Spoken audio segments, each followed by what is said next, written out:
शर्मा जी की बेटी की जब से शादी हुई है, शर्मा जी का घर बिल्कुल पीछे की तरफ जाने लग गया है, ग्रोथ खत्म हो गई है, मकान बिक गया है, गाड़ी बिक गई है, अर्थात तंग हाली में वो जी रहे हैं। ये बात सारी कॉलोनी कह रही है, सारी गली कह रही है, सारा मोहल्ला कह रहा है। क्या ऐसा भी होता है कि बेटी की शादी के बाद गरीबी घर में आ जाए? ये है हमारा आज का विषय। मैं जगमोहन महाजन आप सबका अपने YouTube चैनल पर स्वागत करता हूं, अभिनंदन करता हूं और आप सबको वेलकम कहता हूं। कहा जाता है कि बेटी घर का भाग्य होती है। जब तक बेटी घर में है, घर उन्नति की तरफ जा रहा है, दिन दोगुनी रात चौगुनी उन्नति हो रही है।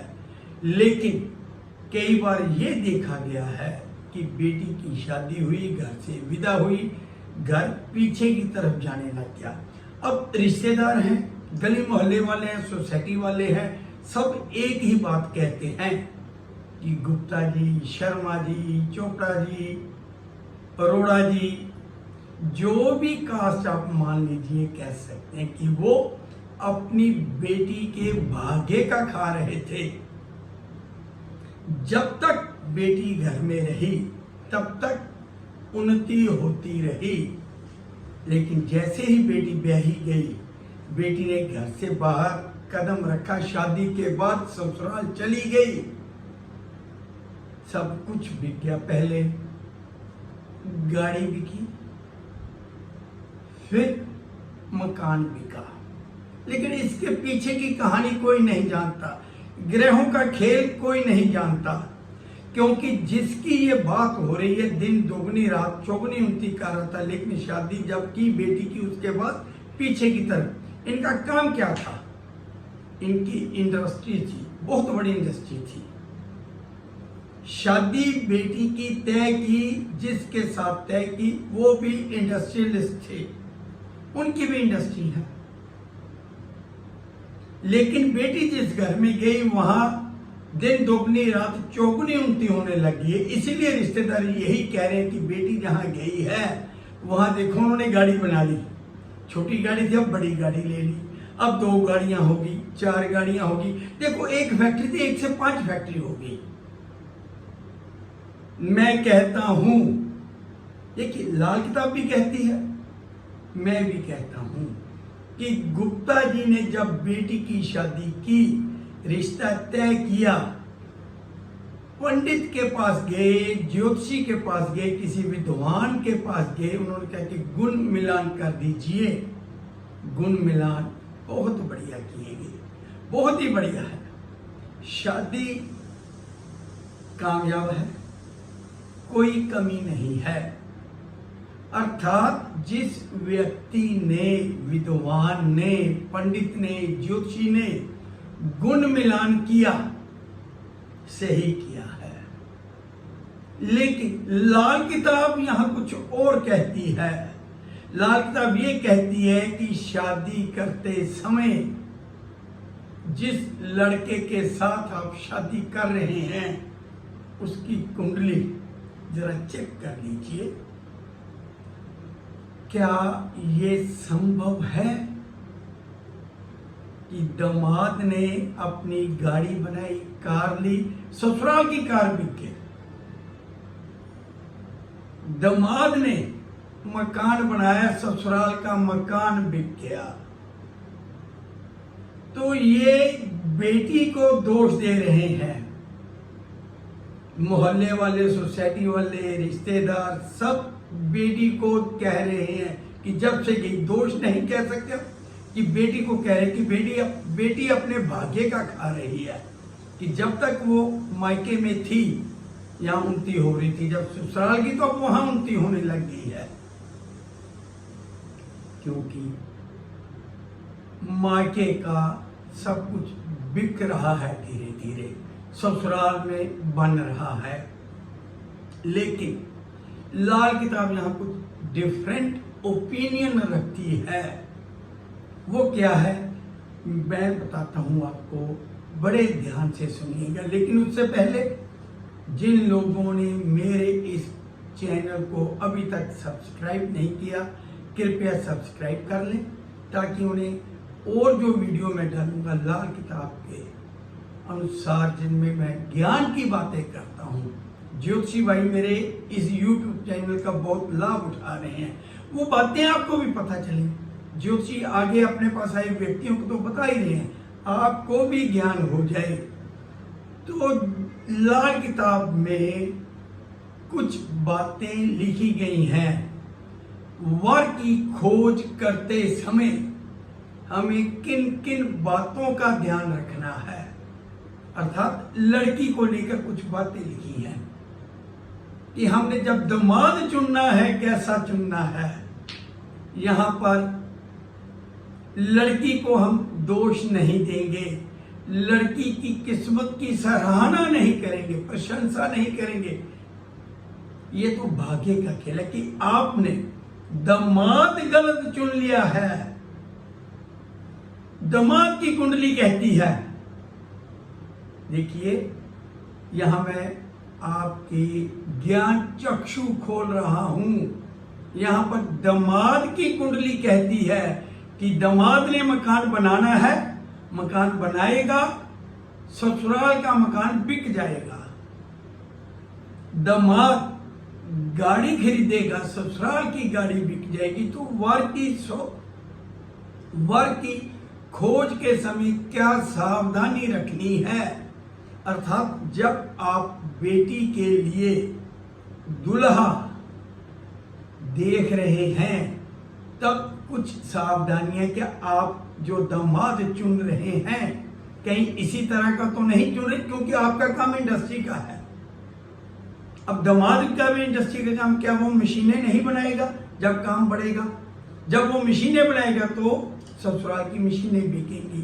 ये लिखा गया है शनि खाना नंबर 2, सेकंड हाउस का सेक्शन शनि, द्वितीय भाव का शनि।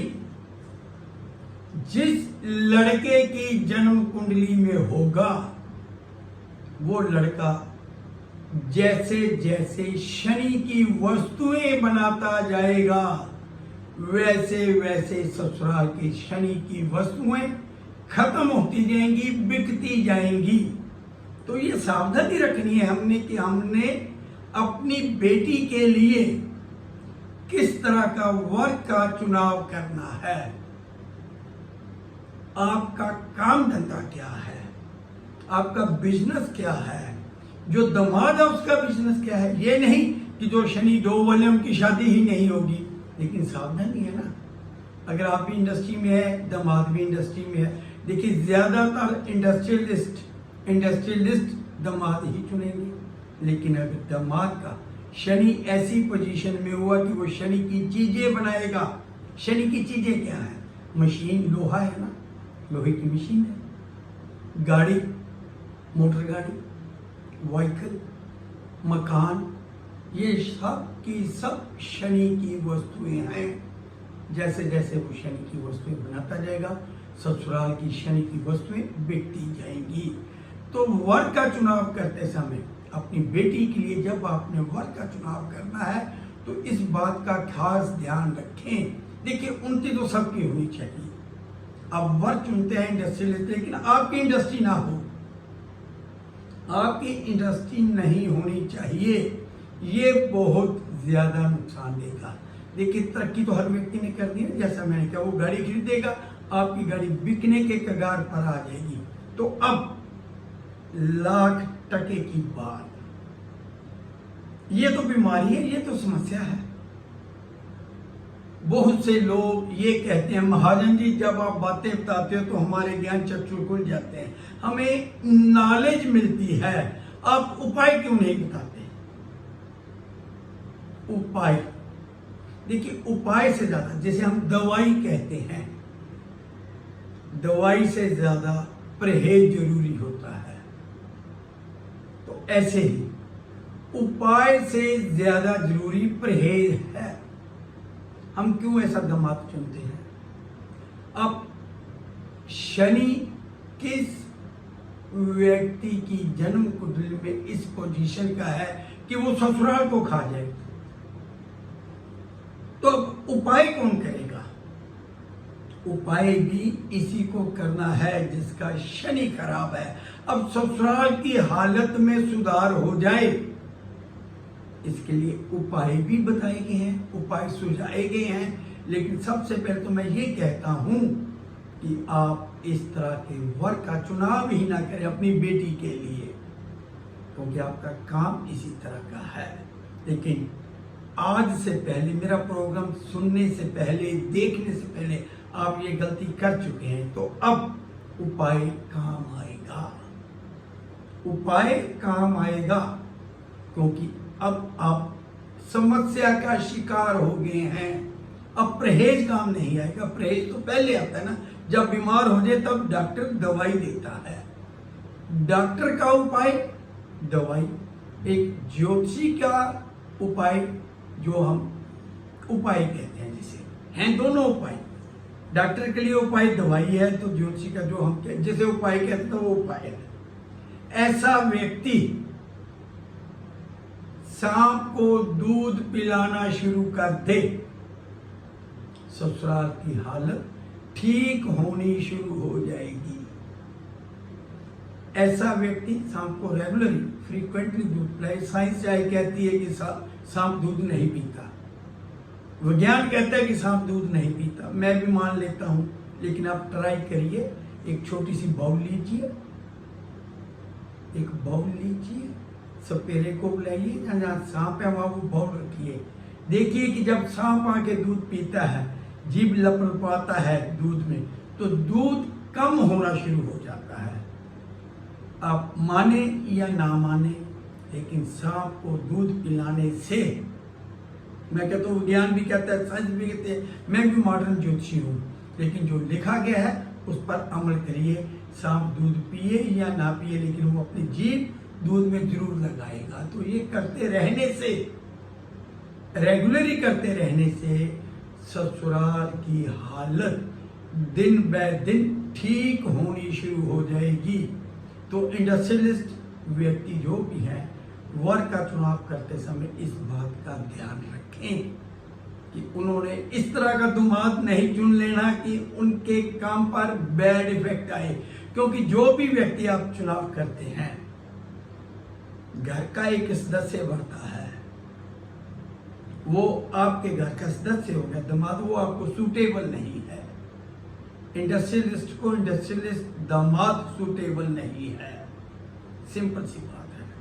तो वर्क का चुनाव करते समय आपने कुछ सावधानियां जरूर रखनी होती हैं, और भी कई तरह की सावधानियां दी गई हैं। ऐसे ही जब वधू का चुनाव करना है, तब भी बहुत सारी सावधानियां दी गई हैं लाल किताब में। अर्थात वैदिक, प्राच्य और सनातन ज्योतिष से कुछ अलग नियम बनाए गए हैं, जो कि मनुष्य जाति के लिए बहुत ही लाभदायक है। उन पर अमल करके, मैं यूं कहिए कि लाल किताब की छोटी छोटी बातों पर अमल करके आप अपने भाग्य को, आप अपने भविष्य को सही कर सकते हैं। जब ग्रह अशुभ फल ना दे रहे हो, तब व्यक्ति हमेशा आरामदायक, सुखपूर्वक, सुखी जीवन बिताता है। तो ग्रह अशुभ फल ना दें, इसको लेकर लाल किताब में बहुत सी बातें, बहुत से परहेज हर ग्रह के लिए, ग्रह किस भाव में है उसको बताया गया है। हम लोग भी यही करते हैं।